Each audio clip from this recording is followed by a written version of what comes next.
welcome to another edition of From the Source. I'm Elizabeth Johnson, your host. Today I have the opportunity to speak with the Honorable Wayne Wink, Town Clerk for the town of North Hempstead. Wayne, it's a pleasure to have you as a guest again. Always a pleasure to see you, Elizabeth. Thank you. Thank you for having me on. Thank you so much. I know that you're busy with all of the things that have been accomplished in your office, but I would like to make sure that, the people know who you are and why you entered into government affairs. Okay. Well, I've been, oddly enough, this is my 20th year in elective office, which is kind of crazy. I don't know how that snuck up on me. But, I grew up here in Nassau County. I went to Hofstra University undergrad. Thankfully, I had a bunch of scholarships because I grew up in a barely middle-class family, a union household. Went to Hofstra University and found myself loving the law. So I was a poli-sci major at Hofstra, but I really knew I was always intended to go to law school. But I took a few years off between college and law school, and that's when the local government / political bug bit me. I had the good fortune of getting to know my old friend and mentor, Barbara Johnson. Oh, yes. Who at the time had just been elected to the town board in North Hempstead. So she asked me to come on as her aide. And I worked for Barbara for a number of years while she was a councilwoman. And then I started attending law school while I was working for her. So I was on a part-time schedule working for Barbara while going to law school full-time. And near the end of law school, Barbara ran for, and we helped to get elected to the Nassau County Legislature. It was actually the inaugural legislature for Nassau County, 1985. Right. And at that time then, I ended up being her aide in the county legislature. I graduated law school. I became deputy counsel to the Democrats on the county legislature, served there until shortly after Barbara's death in 2000. We had just taken the majority, and Barbara was in the majority for a few months before she passed away. And then after that, I left the legislature, went to private practice. And about a year and a half later, I was given the opportunity to run for the North Hempstead Town Board, which is how I got to know Barbara in the first place. So it seemed like it was meant to be. Okay. I ran and got elected in 2001. In the immediate aftermath of September 11th was our election. And I was elected townwide because at the time, all the town board was elected townwide. There were no council districts until 2003. When we transitioned over to council districts. In 2003, I ran and got reelected to the town board, this time from the 4th council district, which was parts of Roslyn, Manhasset, and Great Neck. And I served there. So I served 2 years at large and roughly almost 3.5 years in council district 4. And in March of 2007, I was given the opportunity to run for an open seat on the Nassau County Legislature. So I was elected to the legislature then, and then reelected in November of 2007, and served 2-year terms thereafter until 2013, when, as a result of redistricting, my district got carved up into 5 pieces. And at that point, I had been given the opportunity to run for town clerk. And I was elected townwide again and reelected in 2017. And now we find ourselves in 2021, and I'm ending my 2nd term as town clerk. So that's kind of how I got involved in local government. I've always found that local government is the closest government to the people. So you're dealing with people's concerns and issues and well-being and quality of life, from some of the most broad-ranging issues like the environment and economic stability, the very, very minute things like cracked sidewalks and tree limbs falling down, and neighborly disputes. You find yourself running the gamut in terms of issues, from the most universal and global of issues to the most local of issues. But you're there to work with people, to help people whenever possible, and to really, in many cases, just be their sounding board for their hopes, their dreams, their concerns. And I've always enjoyed that about being involved in local government, that people come to you, not just about the things that you're responsible for, but about things at other levels of government, or even in many cases about personal issues that, they're having family issues, they're having problems with their adult parents who are, aging out of their home and don't know where to help them go. The fact that we can be there to help people in so many aspects of their lives is really what makes local government special. And it's really what has kept me energized and interested in being in town government. And I'm hoping as we go forward, I'll be able to continue that role. And you do such a good job at it. It's obvious. Thank you. It's obvious from your history that you really know local government from the inside out. You were there when it's flourished. I always say it's funny, between my experience at the town level and my experience at the county level, and I'm not going to point which one is which, but I've always say I've learned about government in action, 3 words, and government inaction, 2 words. And the benefits and the drawbacks of both of them, quite frankly, because there are moments when government needs to take a role, and there are moments when government needs to step back and let the community lead in terms of what they want to see going forward. And so there is good and there is bad in the action and in the inaction. Too often, though, the inaction ends up overwhelming and causing more problems than taking action. And that's when government really needs to step in and lead. Right. Well, especially now during this pandemic. Yeah, absolutely. And obviously we have a very strong leader in the town supervisor, Judy Bosworth, with her experience and really like turning this whole pandemic into opportunities. And that's the one thing that I really admire about her. I understand that, there was, I think people didn't know what to do, but she did. And, I know it's not just her, it's her team, and you're part of that.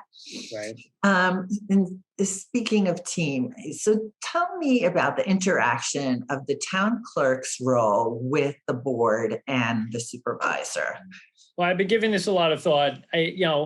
I see the town clerk's office kind of the hub of the wheel. Everything that goes on in town government, almost everything, goes through the town clerk's office at some point. Mm-hmm. We're kind of the hub of the wheel where all departments of town government interact with us in one form or another. It could be permits. It could be applications for building docks or waterways. It could be film permits. It could be dog licenses. It could be any number of things where every department and every agency in town government does interact with the clerk's office at one point or another. But having said that, I will say this, we may be the hub of the wheel, but the supervisor and to a great extent the town board are kind of the motor that drives the vehicle. Mm-hmm. So we're the ones in the middle of everything, but they're the ones who drive and set the agenda and set the direction in which town government goes. So much of what we do works hand in hand with the town board.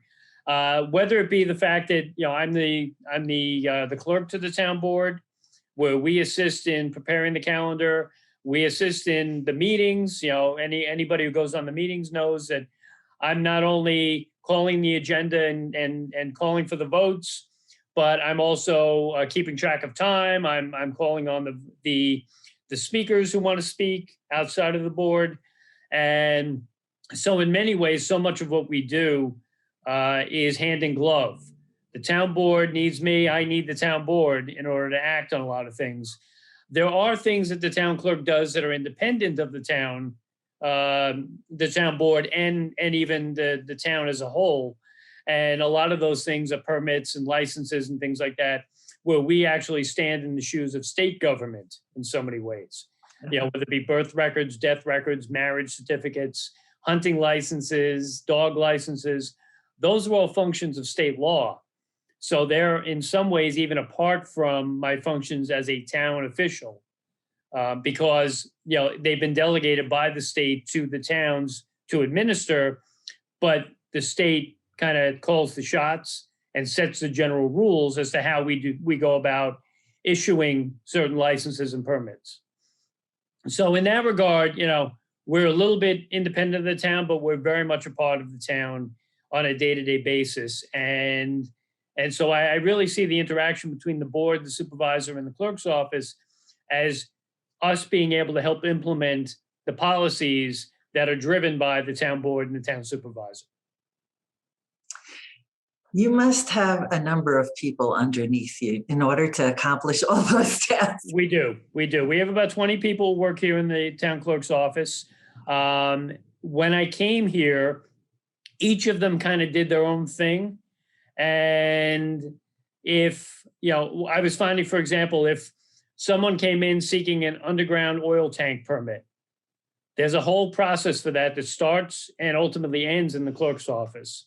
But along the way, it goes to so many other different departments to review, consider, and very often it could even go to the town board as a special use permit. So what I have found over the years is that when I first got here, there was one person who would handle those types of permits. And if he or she was not in the office that day, they waited. And if they were out for a week, they waited. And so when I got here, I said, we can't have that happen where somebody comes back and everything's piled up and now they're overwhelmed and it takes them weeks to catch up. We needed to have redundancies put in place. We needed to have multiple people being able to do the same type of job, which is not to say that each of them are just, sitting around waiting for the other one to do something. They all have their own functions, but everyone has a backup. And so we built that into the system so that nothing ever just sat around idle.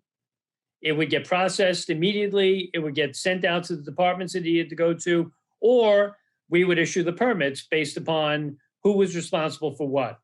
But we always made sure we had somebody who could pick up the slack when someone else was either out for a day or for a week or for, God forbid, a medical leave or something along those lines.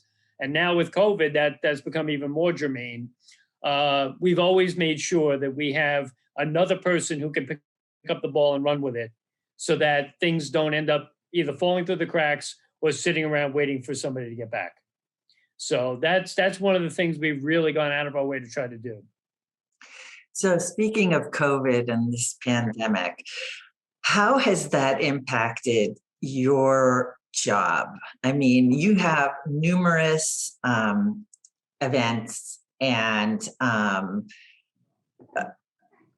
the actual coming into the office, I know for a while just didn't happen. Talk to me exactly how your office handled the beginning of this pandemic. Absolutely. A year ago last March, the world changed in ways that we didn't even realize for quite a long time thereafter, that these things may be permanent changes. Many, many things that we did as a matter of routine in my office suddenly had to be reimagined. And, there's an old saying, and you hate to sound glib about it, but, you never waste a crisis. You need to take stock in a crisis of the work we have to do, the manner in which we do it, and reimagine ways that you can do it to either increase efficiency, safety, or quite frankly, both. And I think we've been able to accomplish that in the clerk's office. Late last March, I came down with COVID. My wife and I both did. Oh, I'm sorry. Very, very fortunate. It was a very mild case. So I felt better after about 5 or 6 days. My wife took, but between us, we were home and, and town hall was closed down during that time. But by the time I was actually able to unquarantine, as it were, I have been speaking with my staff on a fairly routine basis to A, make sure everyone was okay, and B, and try to gauge everyone's feelings about the work we were doing, how we were going to be able to conduct it from a remote setting. And out of that came a number of things we were able to accomplish. We were able to deal with mail, we were able to deal with email and things of that nature remotely. But I did find that more and more it was incumbent upon us to try to return to some level of normalcy, to try to get back into the office, to try to eventually reinvite the public back in some fashion. And we were able to do that being careful by expanding our use of PPE, which of course, everyone had to do, by securing our offices with plexiglass and shields and things of that nature, limiting access to a degree so that people weren't just standing around congregating in my lobby, which is something that historically we never even thought twice about. Exactly. Whether it was, families coming in for a wedding ceremony or people coming in to pay their taxes. I share a lobby with the receiver of taxes office. There were days when we could have 60, 75, sometimes maybe 100 people standing in our lobby for one purpose or another. And you never thought twice about that back when, but now, that immediately sets off alarm bells in people's minds. So one of the things we did was we reopened very cautiously, very slowly.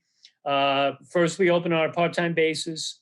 Then we started inviting the public back in on an appointment basis, primarily at first for weddings, for marriage licenses.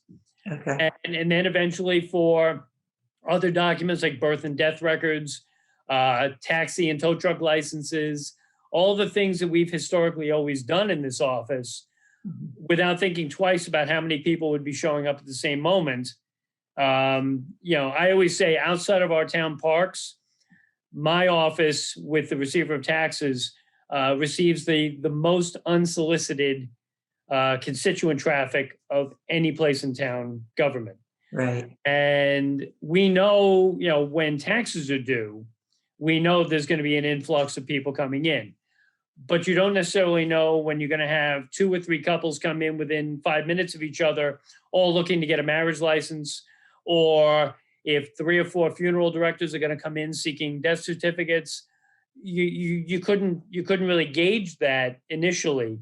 So one of the things we did was we made it through our 311 call center. We made it possible to schedule appointments particularly for couples getting marriage licenses, but even for people coming in looking for records for family members or the file license applications, things like that. We started doing everything we could to schedule appointments so that we could control the crowd that was coming in at any given moment. And through that, and through careful reopening, by the beginning of June, we were completely reopened again. Okay. We were here full time. My entire staff came in.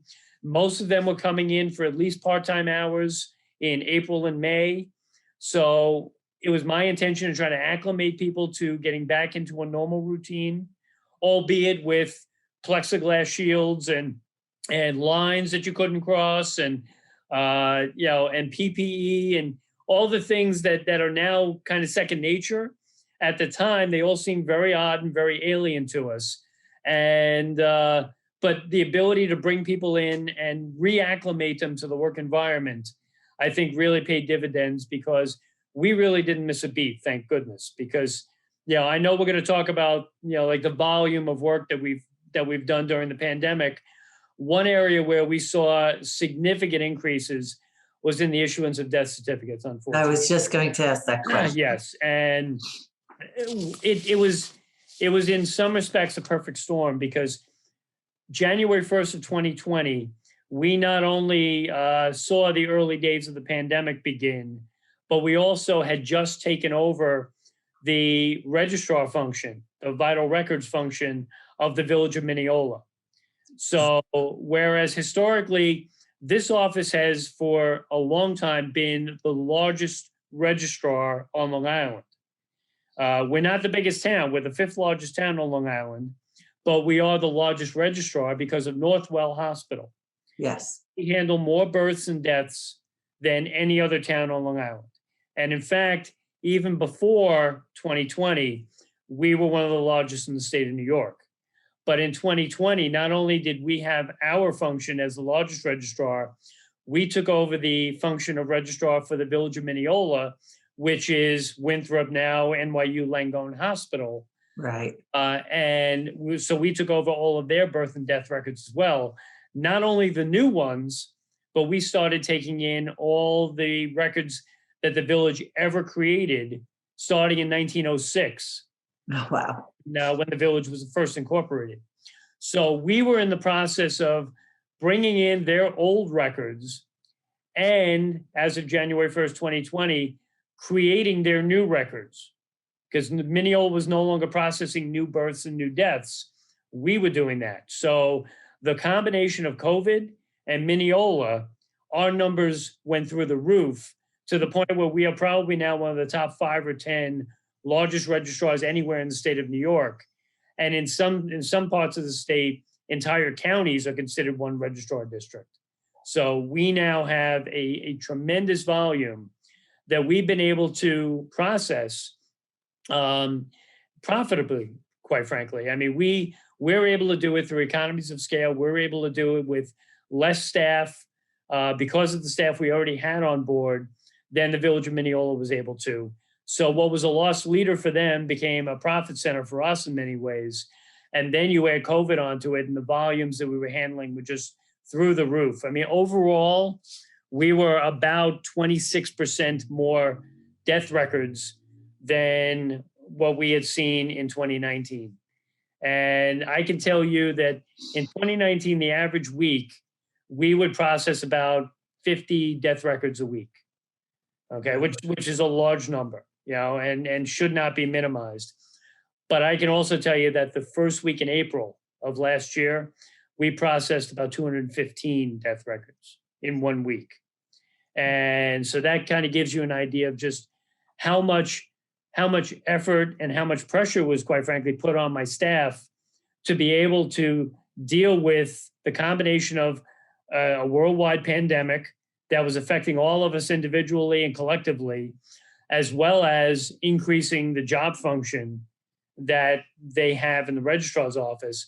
So my staff, whether it was remotely or part-time in the office, my staff was doing yeoman's work to keep up with all that, because at the same time that all of that was happening, you had grieving families who could not give a proper funeral to their loved ones, who could not, you know, they couldn't have wakes, they couldn't have shivas, they could not do the things that we normally do to grieve.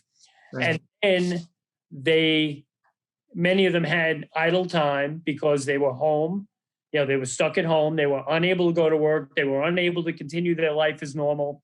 And now they're dealing with the estate of a loved one. And now one of the things you need in order to really process an estate is you need their death certificates. Right. So we were having people calling us saying, listen, I know it's short notice, you know, we really need to get this moving. Can you get us the records we need? And my staff was able to turn that around incredibly quickly under the circumstances. So, you know, we were able to take the crisis that was COVID, that is COVID still, quite frankly, and reimagine how we provide the services here in town government. And I think we've done that to the benefit of everyone, not only my staff, but to the community at large, because I think it's allowed us to be more efficient and more effective in the services we provide overall. And, you know, we continue to go back to the drawing board to determine, okay, is it better to handle these records this way or to handle that? Obviously, all of it has to be done under the purview of state law, which during the pandemic was changing frequently as well. One of the things that was a new wrinkle for us was the ability to issue marriage licenses and to conduct ceremonies virtually. You know, not something we could have ever done before, but from the beginning of the pandemic, early, the governor issued an executive order that authorized us to handle marriage licenses remotely and to handle wedding ceremonies remotely, Oh, which was quite an interesting thing as we got. yeah. Yeah, we haven't done a lot of virtual weddings, but the ones we've done have been pretty memorable. Yeah, we've had. Really? I remember one couple that got married in Upper Manhattan at one of the community colleges up there, and you would swear, based on the background where they were standing, you would swear they were in a European city. It was Wow. so beautiful. I forget which college it was. It was one of the it was a community college, I think, in Upper Manhattan. And it was a gorgeous backdrop. And there they were standing in the middle of the quad with these beautiful buildings surrounding them. And it was great. I thought we were doing a European wedding. But the ability to do virtual weddings, the ability to perform virtual marriage licenses is one of those wrinkles that never would have existed pre-COVID. And it'll be interesting to see how the state handles them going forward. Definitely. A long way of saying there's a lot of things that we reimagined about how the town clerk's office provides services. And I think we've done it to the benefit of everybody, including making sure that my staff is safe while we provide the services to the public. Well, one of the other things that your office does is celebrate certain holidays and months, like Valentine's Day or Women's History or Black History Month. Tell me how those programs changed for you.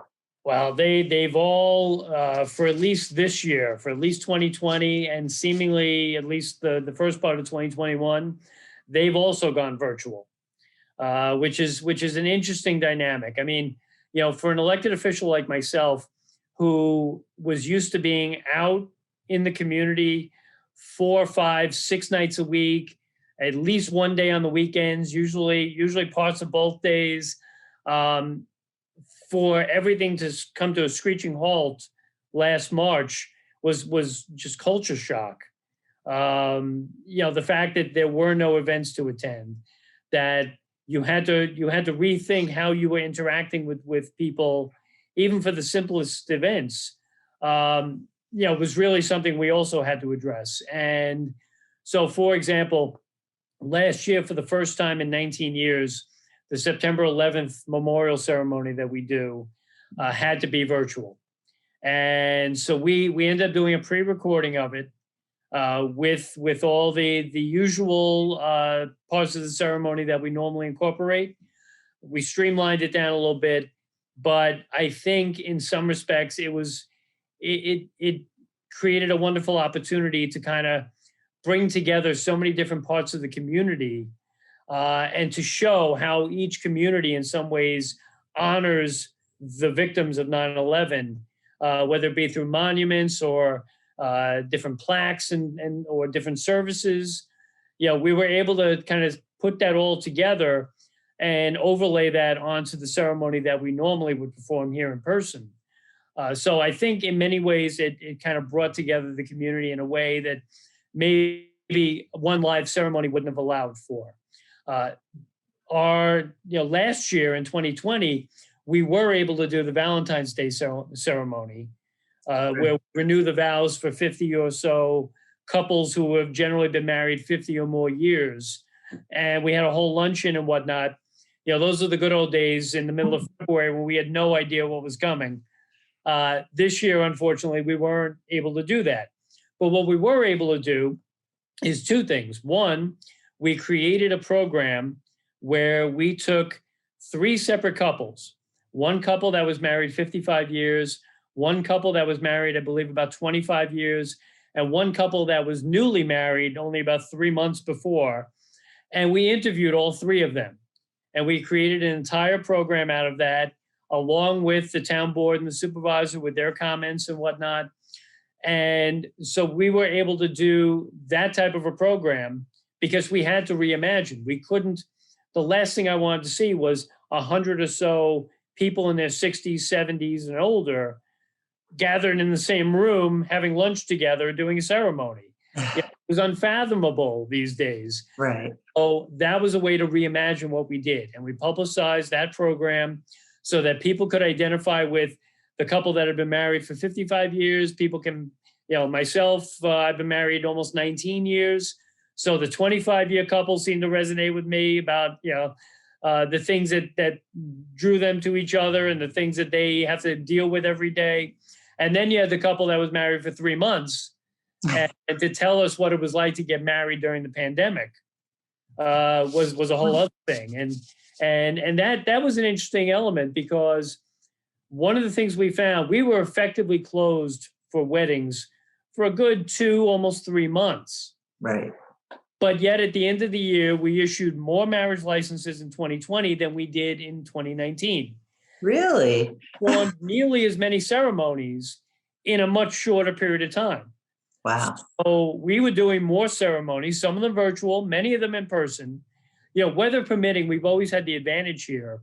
Directly across the street from my office is Mary Jane Davies Green. Right. Which is a gazebo and a beautiful little park right on Plandome Road. And weather permitting, we've always done our ceremonies over there. So that allowed for social distancing. Right. That wouldn't have happened in my office. When the weather's bad, we have to do them in my office. But under the pandemic conditions, we had to restrict the number of people who could come in and, family, friends, things like that. But if we went across the street, we could expand that and we could spread people out, some on the gazebo, some off the gazebo. We could have people on Zoom over there. There was so many different ways we could handle it. But we did find that we had so many more wedding ceremonies than we ever expected to under the circumstances. That's and amazing. It makes sense because so many people had their big receptions canceled because of COVID. So they still wanted to be married, or in some cases they needed to be married because of the insurance or whatever. So rather than wait a year or 2 years, they decided, okay, we'll do the ceremony in town hall. And this way they could do the reception as a party a year or 2 from now, but be married now. Right. And COVID probably had the effect of, I suspect it broke up a few couples, but I also suspected it brought a lot of couples closer together. And I think the numbers that we've seen bear that out, that a lot of people did want to get married. And when we did reopen, we were one of the few registrars, we were one of the few offices that would allow non-residents to come get a marriage license. Most towns had limited it. Either they weren't issuing any, or they were only issuing to residents of the town. We looked and saw New York City had a 3 or 4 month backlog. They were not processing marriage licenses for months on end. So we said, okay, as long as we're able to schedule appointments, as long as we're able to social distance everyone, as long as we're able to keep them safe, it would be the opportunity for us to provide this service to people from anywhere. Now, you can get a marriage license anywhere in the state and use it anywhere else in the state for 60 days. Under COVID, that marriage license remains good, even though it may have technically expired because it's one of the executive orders of the governor. Right. But even to get the marriage license was increasingly difficult for people. We were able to handle and accommodate more people than we have in a long time by being safe about it, by scheduling appointments, by doing things in advance, by providing evening hours, by doing all the things that we've done here and there, but by really focusing in and making sure that we were doing it safely, securely, and efficiently, we were able to actually process more marriage licenses in 2020 than we were in 2019. So it's one of the success stories that, the couples who lived through a pandemic together and decided, okay, this is the one I want to be with for the rest of my life, we were able to help accommodate that for them. That's a wonderful news. I was actually going to ask, I know this sounds terrible, but how many divorces were registered? We don't register divorces. I always say, I do the marrying, divorces go to the county clerk. Oh, good how many thing. divorces there are. As far as I know, I know for a fact I've done over 1,000 weddings as town clerk. Mhm. It's a wonderful thing. I've never done a divorce as town clerk, so that's my record. As far as I know, they're all still married. That's wonderful. Yeah. So I understand that the Honorable Judy Bosworth is stepping down as this is her last year in office. Yes. And you have thrown your hat into the ring to run as candidate for the town of North Hempstead supervisor. Tell me your thoughts on the whole program. And Well, she's done a great job. And I she know really you've has. learned. I've had the very good fortune of being friends with Judy for about 14 years now. Mhm. Met and got to know each other when I was first running for the county legislature in 2007, because I ran in a special election in March of that year. In November of that year, I was running for re-election and Judy was running for election for the first time to the 10th legislative district, my neighbor to the west, as it were. Mhm. So the two of us got to run together. We got to get to know each other, both in terms of the campaign and ultimately when we both got elected to the legislature. We served together for another 6 years or so until the end of 2013. And then in 2013, we both ran for town office together. You know, Judy ran for supervisor, I ran for town clerk. We both got elected the same day. We've served every day together as supervisor and clerk. And as I've said, you know, supervisor and clerk really work hand in glove on so many things.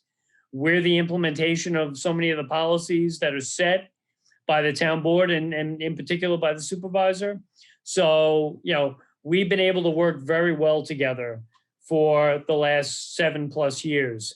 And it really it's been a great honor for me to be able to work with Judy, because Judy has always approached things from the perspective of what's best for the residents, what's best for the town. You know, it's not about her, it's not about party, it's not about feeding egos or anything. It's about how are we going to work to make town government more accessible and more efficient for the benefit of our taxpayers. And so being able to work with Judy that closely has been really a blessing to me. And, you know, when Judy announced that she was not going to run for re-election this year, I thought, having worked with her as close as I have, and quite frankly, having quite a history at the town, both as a councilman and as an aide to the town board, it seemed like now was the right time for me to step forward and to put myself out there to run for supervisor. I've been given my party's nomination, and so we're still in the early days of a campaign, but it really has been a great opportunity to work with Judy and to build upon what Judy has done. And that would be my intention if I get the opportunity to serve as supervisor, to build upon what is already a well-run operation in town government. You know, we don't need to tear it down and rebuild anything. We don't need to start from scratch. There's always room for some improvement. There's times have always dictated changes in circumstances that make us have to revisit how we operate. Certainly COVID did that for my office, and other market forces have affected how my office does business, whether it be, you know, the taxi industry, where the rise of Uber and Lyft have completely changed how taxis operate in this town. We're always having to play catch up to market forces, you know, to the world around us, how things change. And being supervisor will be no different in that regard, because there's always situations. You know, we're now hopefully on the other end, or at least ending the pandemic that we've been in for a year now. Right. When we do get to that point, we have to continue and, quite frankly, double down on our efforts to help revitalize our downtowns. We need to reimagine how we can interact with our business communities to make their jobs a little bit easier, because we know that, you know, I know a recent survey just said on Long Island, 1 in 4 business owners has said there's a chance they may not be around much longer.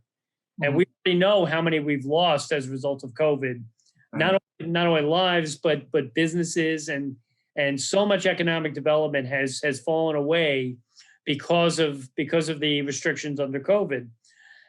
For us to continue on effectively and efficiently as a town, we need to help local businesses and all our downtowns to really be able to revitalize and rebuild in a time that, quite frankly, they're all in peril.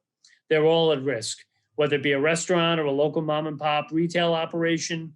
Even major chains are seeing major retrenchment. Right. You know, they're eyeing very carefully whether or not they want to go more regional and close down more of their local stores and branches and things like that. There's so much that needs to be considered that the next supervisor is going to have to take the lead in helping to revitalize our downtowns. And that is true no matter who the supervisor is, and no matter how successful a supervisor has been.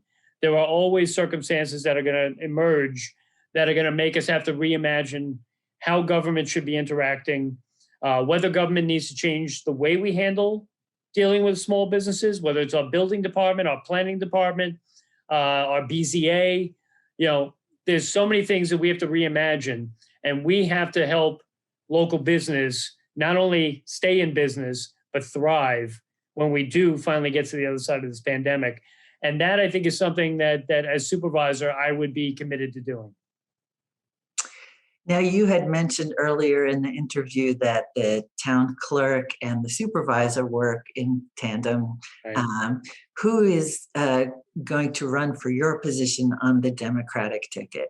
One of the people that I work very closely with today, in fact, Councilwoman Viviana Russell, is going to be giving up her seat. Her seat is up this year, just as the town clerk is up this year. Okay. So, we're both giving up our seats where we've been to step up and run for the next level. So Viviana is going to be the town clerk candidate, and I look forward to working with her because I've been able to work with her now the last 8 years that I've been clerk. She's been a councilwoman now for 12 years, right. 12th year. But we've been able to work together for the last over 7 years.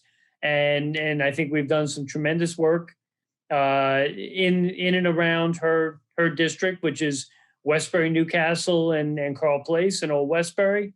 And I look forward to continuing our work together. So, I think we've put together a pretty good operation here in the clerk's office.